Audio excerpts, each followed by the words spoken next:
Hello friends, welcome back to Anvesha Raj channel. आज हम लोग पढ़ेंगे हिंदी भाषा प्रयोग की विविध रूप। ठीक है, हिंदी भाषा प्रयोग के विविध रूप: बोली, मानक भाषा, राज्य भाषा, राष्ट्र भाषा और संपर्क भाषा। ठीक है, तो इस टॉपिक को हम लोग पूरे विस्तार से पढ़ेंगे। जैसा कि आप लोग जानते हैं कि हम लोग अभी यूजीसी नेट का तैयारी कर रहे हैं, तो ये टॉपिक यूजीसी नेट के पाठ्यक्रम में है। ठीक है, तो इस टॉपिक को हम लोग पूरे विस्तार से पढ़ेंगे। ठीक है, चलिए पढ़ना स्टार्ट करते हैं। हिंदी भाषा प्रयोग के विविध रूप है। ठीक है, तो हिंदी भाषा प्रयोग के विविध रूप हैं। कहीं तो यह क्षेत्रीय भाषा के रूप में प्रयोग की जाती है, तो कहीं पुरस्कृत रूप में राज्य भाषा, प्रशासनिक भाषा, संपर्क भाषा आदि के रूपों में हिंदी भाषा के मानक रूप का प्रयोग किया जाता है। ठीक है, तो हिंदी भाषा का प्रयोग कहीं क्षेत्रीय रूप में किया जाता है, तो कहीं परिष्कृत रूप में किया जाता है, जैसे राज्य भाषा, प्रशासनिक भाषा, संपर्क भाषा और मानक रूप में किया जाता है। ठीक है, अब हम लोग सबसे पहले समझते हैं बोली। बोली क्या है? किसी क्षेत्र विशेष में स्थानीय रूप से प्रयुक्त होने वाली साधारण बोलचाल की भाषा बोली कहलाती है। ठीक है, तो मतलब किसी क्षेत्र विशेष में, ठीक है, बोलचाल की, साधारण बोलचाल की भाषा को ही बोली कहते हैं। ठीक है, देखिए, बोली भाषा की सबसे छोटी इकाई है। इसका संबंध सीमित क्षेत्र में से होता है। ठीक है, तो इसका संबंध सीमित क्षेत्र से होता है। ठीक है, तो मतलब बोली एकदम सीमित क्षेत्र में बोली जाती है। ठीक है, मतलब इसका ज्यादा विस्तार नहीं होता है। ठीक है, क्षेत्र विशेष में बोली जाती है। आगे देखिए, यह मुख्य रूप से बोलचाल की भाषा है। ठीक, नेक्स्ट देखिए, प्रत्येक भाषा का विकास बोलियों से ही होता है। मतलब प्रत्येक भाषा का जो विकास है वो बोलियों से ही होता है। देशज शब्दों की बहुलता है। बोली में क्या है? देशज शब्दों की अधिकता पाई जाती है। ठीक है, साहित्य रचनाओं का अभाव रहता है। ठीक है, तो बोली में क्या है? साहित्य रचनाओं का अभाव है, मतलब साहित्य का अभाव है। नेक्स्ट देखिए, बोली में केवल लोक साहित्य ही लिखा जाता है। ठीक है, तो बोली में क्या होता है कि केवल लोक साहित्य ही लिखा जाता है। हम लोग देखेंगे बोली भाषा का रूप कैसे लेती है। ठीक है, देखिए, बोली में जब साहित्यिक रचना होने लगती है, ठीक है, तो बोली का जब विस्तार हो जाता है, ठीक है, और उसमें साहित्य रचना होने लगती है, तो वह उपभाषा का रूप ले लेती है। ठीक है, जब बोली विस्तृत रूप ले लेती है तो वह बोली ना रहकर भाषा का रूप ले लेती है। ठीक है, तो बोली का जब बहुत ज्यादा विस्तार होने लग जाता है, ठीक है, और उसमें साहित्य रचनाएं होने लगती है, तो वह बोली ना रहकर भाषा का रूप ले लेती है। ठीक है, अब देखिए, बोली क्या होता है कि इसमें शब्द भंडार सीमित होता है। ठीक है, और इसका कोई भी व्याकरण नहीं होता है।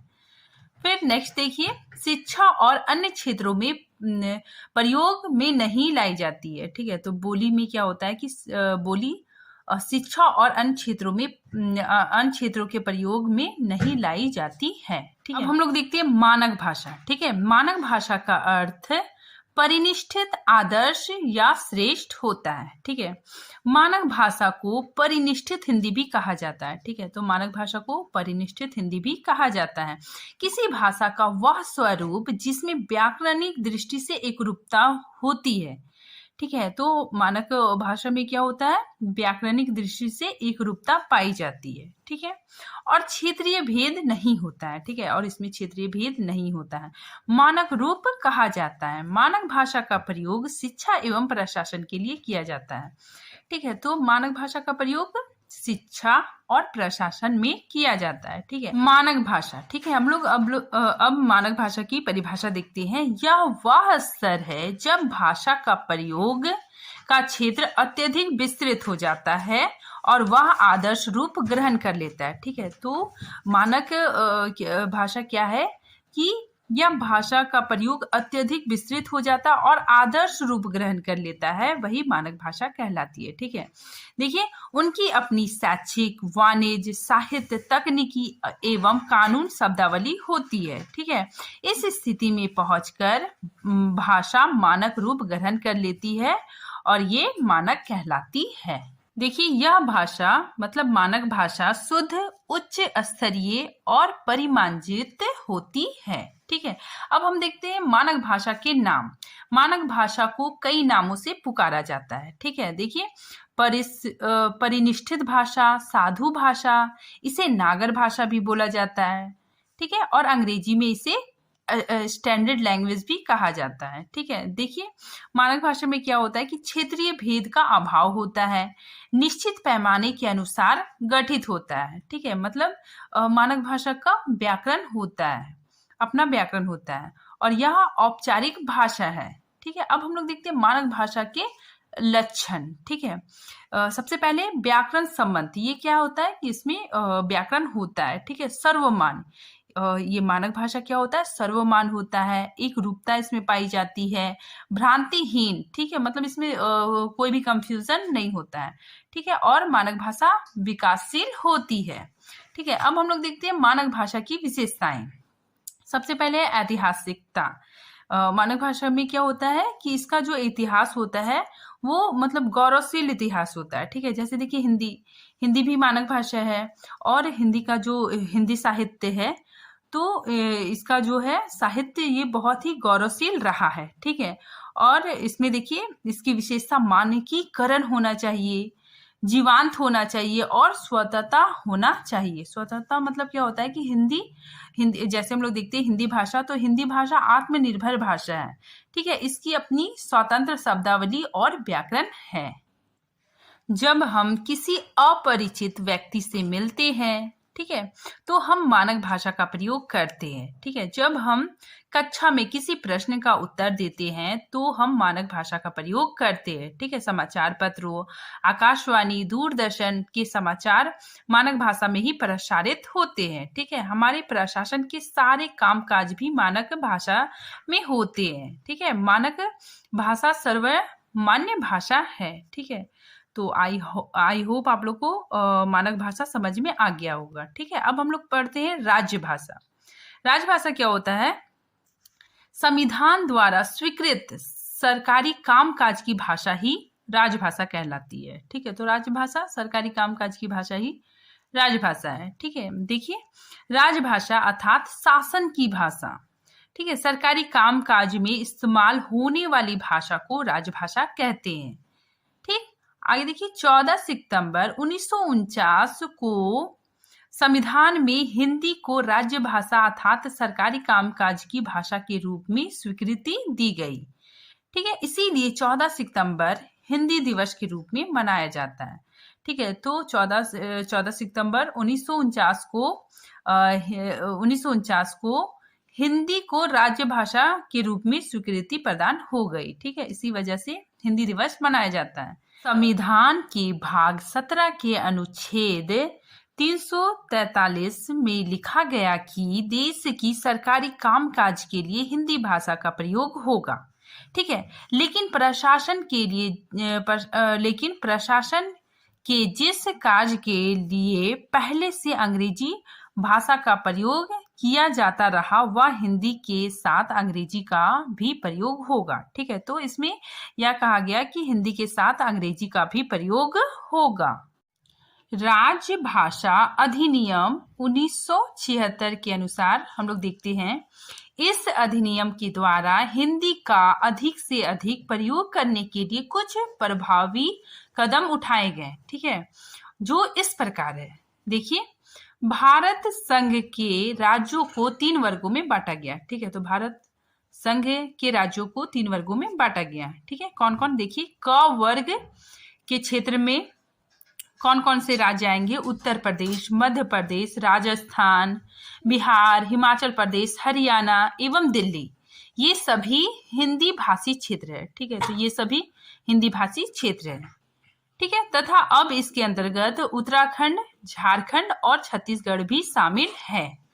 नेक्स्ट देखिए, ख वर्ग का क्षेत्र, ठीक है। ख वर्ग में किन किन क्षेत्रों को रखा गया, पंजाब, गुजरात, महाराष्ट्र, चंडीगढ़ तथा अंडमान निकोबार को भी रखा गया, ठीक है। नेक्स्ट देखिए, ग वर्ग के क्षेत्र के अंतर्गत शेष सभी प्रदेश में संघ शासित क्षेत्र ग श्रेणी में रखे गए, ठीक है। मतलब शेष सभी प्रदेश जो बच गए उसको ग श्रेणी में रखा गया, ठीक है। अब देखिए, वर्गीकरण के उपरांत दिए गए निर्देश, ठीक है।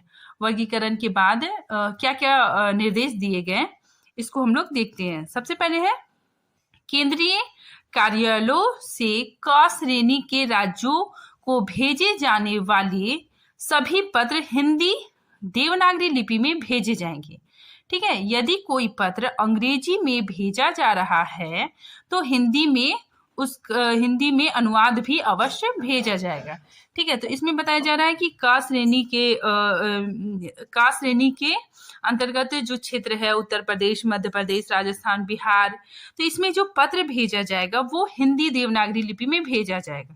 ठीक है, और यदि कोई पत्र अंग्रेजी में भेजा जा रहा है तो उसके साथ हिंदी अनुवाद भी अवश्य भेजा जाएगा। अब हम लोग देखते हैं ख श्रेणी के राज्यों से पत्र व्यवहार हिंदी अंग्रेजी दोनों भाषाओं से किया जाएगा। ठीक है, जो ख श्रेणी के राज्य है पंजाब, गुजरात, महाराष्ट्र, चंडीगढ़, ठीक है, अंडमान निकोबार, तो इन राज्यों में पत्र व्यवहार अंग्रेजी और हिंदी दोनों भाषाओं में किया जाएगा। ठीक है, अब देखिए ग श्रेणी के राज्यों से पत्र व्यवहार अंग्रेजी में, ठीक है, केवल अंग्रेजी में किया जाएगा। ठीक है, आगे देखिए केंद्रीय कार्यालयों में हिंदी में आगत पत्रों का उत्तर अनिवार्यता हिंदी में दिया जाएगा। ठीक है, तो इसमें बताया जा रहा है कि केंद्रीय कार्यालयों में जो पत्र आएगा, ठीक है, उसमें जो पत्र आ रहा है तो उसका उत्तर हिंदी में ही दिया जाएगा। ठीक है, नेक्स्ट देखिए केंद्र सरकार के कार्यालयों में सभी प्रपत्र रजिस्टर हिंदी व अंग्रेजी दोनों में होगा। ठीक है, तो इसमें क्या होगा, हिंदी और अंग्रेजी दोनों में होंगी। नेक्स्ट देखिए केंद्रीय सरकार के कर्मचारी हिंदी या अंग्रेजी में दोनों में टिप्पणी लिख सकते हैं। ठीक है, आगे नेक्स्ट जहां 80% से अधिक कर्मचारी हिंदी में कार्य करते हों, ठीक है, मतलब 80% से अधिक लोग, ठीक है, कर्मचारी हिंदी में कार्य करते हो, वहां टिप्पणी प्रारूप आदि काम केवल हिंदी में ही करने को कहा जा सकता है। आगे देखिए प्रत्येक कार्यालय के प्रधान का यह दायित्व होगा कि वह राजभाषा अधिनियम एवं उपबंधों का समुचित अनुपालन निर्देश किया जाए। ठीक है, तो जो प्रत्येक कार्यालय के प्रधान का यह दायित्व है कि राजभाषा अधिनियम एवं उसके उपबंधों का समुचित पालन हो। ठीक है, अब हम लोग देखते हैं राज्य भाषा हिंदी की संवैधानिक स्थिति। ठीक है, इसमें देखिए अध्याय 1 में अनुच्छेद 343 में संघ की राज्य भाषा हिंदी और लिपि देवनागरी होगी। ठीक है, तो अनुच्छेद 343 में यह कहा गया है कि संघ की राज्य भाषा हिंदी और लिपि देवनागरी होगी। ठीक है, और अंकों का रूप भारतीय अंकों का अंतरराष्ट्रीय रूप होगा। ठीक है, तो अंकों का रूप क्या होगा, अंतरराष्ट्रीय रूप। ठीक है, जो इंग्लिश का है, ठीक है, 1 2 3 4 इस तरह होगा। इस अनुच्छेद में यह भी संकेत किया गया कि शासकीय प्रयोजनों के लिए अंग्रेजी भाषा का प्रयोग 15 वर्ष तक होता रहेगा। ठीक है, मतलब अर्थात राजभाषा हिंदी के साथ साथ 15 वर्षों तक अंग्रेजी का भी प्रयोग होता रहेगा। ठीक है, तो अंग्रेजी का प्रयोग भी राजकाल में होता रहेगा। तो यह कहा गया था कि हिंदी के साथ साथ 15 वर्ष तक अंग्रेजी भाषा का प्रयोग राजकाल के लिए होता रहेगा। ठीक है, यहाँ पे देखिए अनुच्छेद 343 में संघ की राजभाषा हिंदी और लिपि देवनागरी होगी। ठीक है, और भारतीय अंकों का अंतरराष्ट्रीय रूप, ठीक है, जो अंतरराष्ट्रीय रूप है, ठीक है, इंग्लिश का 1 2 3 4 5 इस तरह होगा। ठीक है, जो हिंदी में ऐसे 1 2 3 लिखा जाता है ये नहीं होगा, 1 2 3 इंग्लिश वाला होगा। ठीक है, आगे देखिए अनुच्छेद 344 इसमें क्या कहा गया कि राज्य भाषा के संबंध में आयोग की नियुक्ति, ठीक है, आयोग की नियुक्ति राष्ट्रपति करेगा। ठीक है, जिसका कार्यकाल 5 वर्ष तक होगा। ठीक है, राज्य भाषा आयोग का गठन राष्ट्रपति द्वारा किया जाएगा। ठीक है, ये बहुत इंपॉर्टेंट है कि राज्य भाषा आयोग का गठन राष्ट्रपति द्वारा किया जाएगा। राज्य भाषा के संबंध में आयोग 5 वर्ष के उपरांत राष्ट्रपति द्वारा होगा और संसद की समिति, ठीक है, संसद की समिति 10 वर्ष के उपरांत होगा। यहाँ पे देखिए, आयोग की समीक्षा प्रत्येक 5 वर्ष बाद राष्ट्रपति द्वारा की जाएगी। ठीक है, तो 5 वर्ष बाद समीक्षा राष्ट्रपति करेगा। ठीक है, लेकिन संसद द्वारा आयोग की समीक्षा, ठीक है, संसद द्वारा आयोग की समीक्षा प्रत्येक 10 वर्ष बाद की जाएगी। ठीक है, मतलब प्रत्येक 10 वर्ष बाद समीक्षा संसद करेगी। ठीक है, नेक्स्ट हम लोग देखते हैं अनुच्छेद 345। ठीक है, तो अनुच्छेद 345 के अनुसार किसी राज्य का विधानमंडल विधि द्वारा उस राज्य में प्रयुक्त होने वाली या किन्हीं अन्य भाषाओं को शासकीय प्रयोजन के लिए स्वीकार करेगा और ऐसा नहीं हो सकने की स्थिति में अंग्रेजी का प्रयोग यथावत होगा। ठीक है, तो इसमें क्या बोला जा रहा है कि किसी राज्य विशेष में किसी विशेष भाषा बोली जाती है। ठीक है, मतलब किसी राज्य में कोई भाषा बोली जाती है। ठीक है, तो उसको भी मान्यता अनुच्छेद 345 के अनुसार प्रदान किया जाएगा। ठीक है, आगे देखिए, प्रदेश को अपनी प्रादेशिक भाषा, ठीक है, जो प्रादेशिक भाषा वहां की जो भाषा है, चुनने का अधिकार होगा। अब हम लोग देखते हैं अनुच्छेद 346। ठीक है, इसमें क्या कहा गया है कि संघ द्वारा परिष्कृत भाषा एक राज्य और दूसरे राज्य के बीच में तथा किसी राज्य और संघ की सरकार के बीच में पत्र आदि की जो भाषा होगी वो राज्य भाषा होगी। ठीक है, तो इसमें यही बताया जा रहा है कि एक राज्य अगर दूसरे राज्य से पत्र आदि की भाषा राजभाषा में होगी। ठीक है, आगे देखिए, संघ का राज्य के साथ, ठीक है, एवं एक राज्य का दूसरे राज्य के साथ पत्र या आदि की भाषा राज्य भाषा में होगी। ठीक है, और आगे देखिए, दो राज्य मिलकर, इसमें यह भी कहा गया कि दो राज्य आपस में मिलकर किसी अन्य भाषा में, ठीक है, किसी अन्य भाषा में भी पत्राचार कर सकते हैं। ठीक है, अब आगे देखिए अनुच्छेद 347। इसमें यह कहा गया है कि यदि किसी राज्य की जनसंख्या का पर्याप्त भाग यह मांग करे कि उसके द्वारा बोली जाने वाली भाषा को उस राज्य में दूसरी भाषा के रूप में मान्यता दी जाए, तो राष्ट्रपति उस राज्य में सर्वत्र या उसके किसी भाग में शासकीय प्रयोजन के लिए उस भाषा को मान्यता देने का उपबंध कर सकता है। ठीक है, तो इसमें यही बताया जा रहा है कि अगर किसी राज्य में लोग यह मांग करते हैं कि हमें इस भाषा का प्रयोग करना है, ठीक है, तो इसे मान्यता प्रदान की जाएगी। ठीक है, और राष्ट्रपति उसको स्वीकृति दे देगा। ठीक है, मतलब अधिकांश जनसंख्या द्वारा कोई भाषा बोली जा रही है तो उसे दूसरी भाषा का दर्जा दिया जा सकता है। अब देखिए अनुच्छेद 348। इसमें क्या कहा गया है कि उच्चतम न्यायालय तथा उच्च न्यायालय में सब तरह की कार्यवाही अंग्रेजी भाषा में होगी। ठीक है, मतलब उच्च न्यायालय और उच्चतम न्यायालय में जितनी भी कार्यवाही होगी वो अंग्रेजी भाषा में होगी। ठीक है, संसद की प्रत्येक सदन या राज्यों के विधानमंडल के प्रस्ताव आदेशों नियमों आदि की भाषा अंग्रेजी होगी। ठीक है, तो इसमें यही बताया गया है कि उच्चतम न्यायालय और उच्च न्यायालय में जितना सारा काम होगा वो अंग्रेजी भाषा में ही होगा। ठीक है, नेक्स्ट देखिए अनुच्छेद 349 में यह कहा गया है कि राज्य भाषा से संबंधित संसद यदि कोई विधेयक या संशोधन पुनः स्थापित या प्रस्तावित करना चाहती है तो राष्ट्रपति की स्वीकृति अनिवार्य है। ठीक है, राष्ट्रपति आयोग की सिफारिश पर और उन सिफारिशों की गठित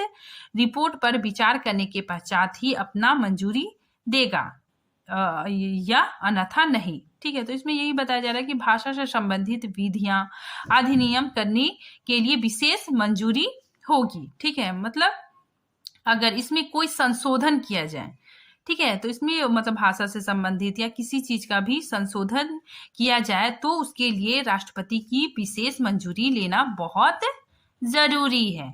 ठीक है, आगे देखिए अनुच्छेद 350। इसमें क्या कहा गया है कि भाषाई के आधार पर अल्पसंख्यकों पर विशेष ध्यान दिया जाएगा। ठीक है, देखिए अल्पसंख्यक बच्चों की प्राथमिक शिक्षा उसकी मातृभाषा में दिए जाने की पर्याप्त सुविधा सुनिश्चित की जाए। ठीक है, तो इसमें क्या कहा गया है कि अल्पसंख्यक बच्चों की प्राथमिक शिक्षा और मातृभाषा में दिए जाने की पर्याप्त सुविधा सुनिश्चित की जाए।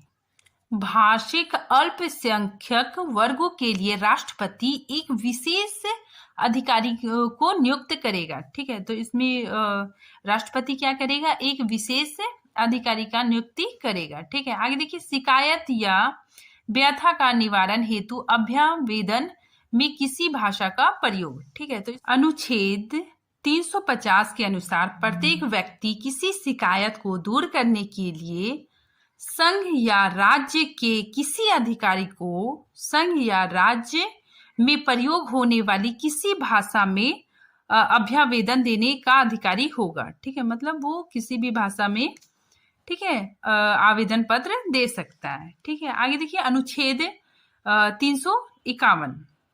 इसमें क्या है कि अनुच्छेद 351 में हिंदी के प्रचार प्रसार की बात कही गई है। ठीक है, जिसमें यह निर्देश दिया गया है कि हिंदी के प्रचार प्रसार का कार्य संघ का होगा। ठीक है, तो इसमें यह निर्देश दिया गया है कि हिंदी के प्रचार प्रसार का कार्य संघ का होगा।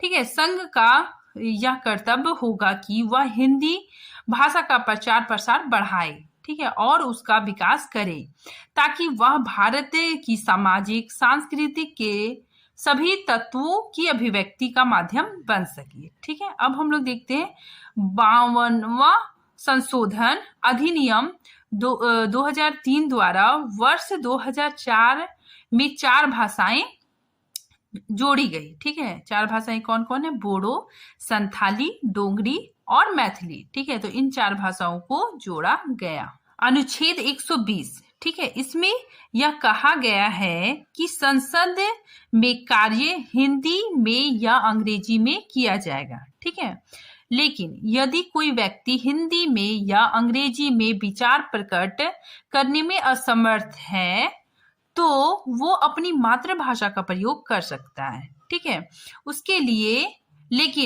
लिए उसे लोक सभा अध्यक्ष या राज्य सभा के सभापति से अनुमति लेनी पड़ेगी। ठीक है, तो इसमें यही बताया गया है कि अगर कोई ऐसा इंसान है जिसको ना तो हिंदी आती है ना तो अंग्रेजी आती है, तो वह अपनी मातृभाषा में अपनी बात रख सकता है। ठीक है, लेकिन इसके लिए उसे लोकसभा अध्यक्ष और राज्यसभा के सभापति से अनुमति लेनी पड़ेगी।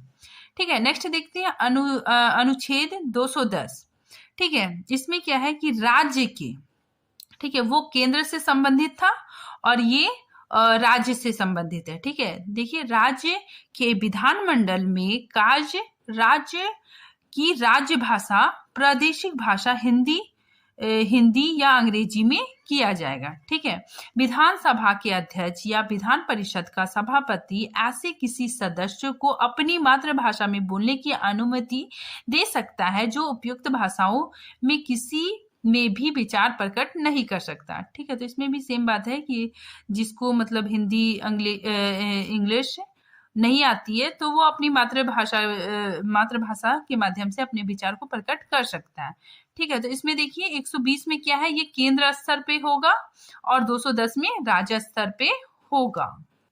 ये सारे अनुच्छेद बहुत ही इंपॉर्टेंट थे, इसीलिए मैंने इसको मतलब पूरे विस्तार से डिटेल में इसको डिस्कस करवाया, क्योंकि एग्जाम में क्वेश्चन इससे बनता है, इस वजह से। अब हम लोग देखते हैं संपर्क भाषा। ठीक है, संपर्क भाषा क्या है, देखिए, वह भाषा जिसके माध्यम से एक दूसरे से विचार विनिमय या संपर्क साधा जाता है उसे संपर्क भाषा कहते हैं। ठीक है, मतलब अनेक भाषाओं के अस्तित्व के बावजूद जिस विशिष्ट भाषा के माध्यम से व्यक्ति राज्य तथा देश विदेश के बीच संपर्क स्थापित किया जाता है उसे संपर्क भाषा कहते हैं। ठीक है, तो संपर्क भाषा में क्या होता है कि व्यक्ति राज्य देश विदेश के बीच संपर्क स्थापित होता है, उसे ही हम लोग क्या कहते हैं, संपर्क भाषा कहते हैं। ठीक है, नेक्स्ट देखिए, आज भारत में संपर्क भाषा के तौर पर हिंदी प्रतिष्ठित होती जा रही है। ठीक है। लेकिन जबकि अंतरराष्ट्रीय स्तर पर, ठीक है, अंतरराष्ट्रीय स्तर पर अंग्रेजी संपर्क भाषा के रूप में प्रतिष्ठित है। ठीक है, तो इंटरनेशनल लैंग्वेज मेरा क्या है, अंग्रेजी ही है। ठीक है, देखिए वर्तमान में अंग्रेजी संपर्क भाषा के रूप में भी कार्य कर रही है। ठीक है, तो अभी वर्तमान में अंग्रेजी भी संपर्क भाषा के रूप में काम कर रही है। ठीक है, देखिए इसका एग्जाम्पल कि अगर हम तमिल चले जाते हैं, ठीक है, तो हमें तमिल भाषी व्यक्ति से संपर्क साधना है, मतलब उससे बातचीत करना है, तो हमें या तो तमिल आनी चाहिए या फिर अंग्रेजी आनी चाहिए। ठीक है, तो इसी वजह से वर्तमान में अंग्रेजी संपर्क भाषा के रूप में कार्य कर रही है। ठीक है, अब देखिए संपर्क भाषा के कुछ अन्य नाम कौन कौन से हैं। इसे सेतु भाषा भी कहा जाता है, वाहन भाषा भी कहा जाता है और व्यापार भाषा भी कहा जाता है। ठीक है, देखिए आधुनिक काल में विश्व के संपर्क भाषा अंग्रेजी है। ठीक है, तो अभी इंटरनेशनल लैंग्वेज इंग्लिश ही है। संपर्क भाषा जरूरी नहीं है कि व्याकरण के नियमों से बंधी हो। ठीक है, मतलब अगर हमको इंग्लिश नहीं आ रहा है, ठीक है, तो हम अगर दूसरे से बात कर रहे हैं तो हम टूटी फूटी इंग्लिश भी बोलेंगे तो चलेगा। ठीक है, तो संपर्क भाषा में यह जरूरी नहीं है कि व्याकरण के नियम बंधे हो। ठीक है, आगे देखिए, यह दो या अधिक राज्यों के बीच तथा केंद्र और राज्यों के बीच भी संपर्क स्थापित करती है। ठीक है, तो ये दो राज्यों के बीच, केंद्र और राज्यों के बीच भी संपर्क स्थापित करती है। ठीक है, आगे देखिए, पर्यटक, कारोबार, यातायात आदि प्रमुख क्षेत्रों में संपर्क भाषा के रूप में हिंदी का प्रयोग ही प्रमुख रूप से होता है। ठीक है, लेकिन भारत में ज्यादातर हिंदी भाषा का ही प्रयोग होता है। ठीक है, देखिए किसी भी बहुभाषी राष्ट्र की संपर्क भाषा वही हो सकती है जो राष्ट्र में सर्वाधिक प्रचलित है। ठीक है, तथा जो अधिक से अधिक लोगों द्वारा बोली या समझी जाती है। इस दृष्टि से हिंदी हमारी संपर्क भाषा है, जिसके द्वारा साहित्यिक, सांस्कृतिक, धार्मिक, सामाजिक, राजनीतिक बातों का आदान प्रदान होता है। ठीक है, तो आज ये टॉपिक यहीं पे खत्म होता है। नेक्स्ट टॉपिक हम अगले वीडियो में बनाएंगे। तब तक के लिए थैंक यू।